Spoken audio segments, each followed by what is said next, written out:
एजवार्ता news network 24/7.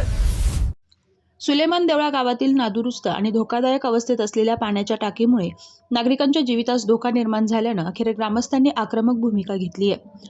या पार्श्वभूमीवर दिनांक 15 एप्रिल 2026 रोजी श्री मारुती रामभाऊ घोडके यांनी आपल्या कुटुंबासह उपोषण सुरू केलंय। गावातील नागरिकांच्या सुरक्षिततेचा प्रश्न ऐरणीवर आणत घोडके यांनी प्रशासनाचं लक्ष वेधून घेतलंय।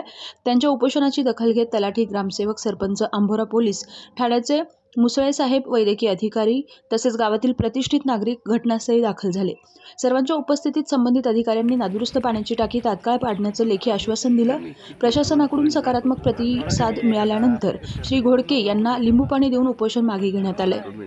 दरम्यान गावकऱ्यांनी प्रशासनाने दिलेले आश्वासन तातडीनं पूर्ण करावे अशी अपेक्षा व्यक्त केली असून भविष्यात अशा धोकादायक परिस्थिती टाळण्यासाठी कायमस्वरूपी उपाययोजना करण्याची मागणीही केली आहे। तेजवार्ता न्यूज रिपोर्टर राजू गायकवाडसह शेख राजू, आष्टीबी। समितीमध्ये टाकी पाडण्याबाबत ठराव मंजूर केला आणि तो ठराव पंचायत समितीला पाठवला। तर तो ठराव पंचायत समितीला यासाठी पाठवला की परवानगी घ्यावी लागते आम्हाला। मग पंचायत समितीला पाठवल्यानंतर पंचायत समितीचे इंजिनियर त्यांची भेट घेतली, BDO साहेबांची भेट घेतली। त्यांनी सांगितलं याचं स्ट्रक्चर ऑडिट करावं लागतं किंवा ही टाकी निकामी आहे, ही टाकी पडू शकते, हलती टाकी। मग त्यांचा अभिप्राय आला, सर्टिफिकेट आलं की मग पुन्हा पाणी पुरवठा उपअभियंता हे आपल्याला टाकी पाडायचं परमिशन देणार आणि त्यानंतर ते परत आपण काय करतो, मग ते परमिशन मिळालं की मग आपण टाकी पाडायची प्रोसेस तात्काळ करू। मारुती राम घोडके, सुलेमान देवळा, तालुका आष्टी, जिल्हा बीड।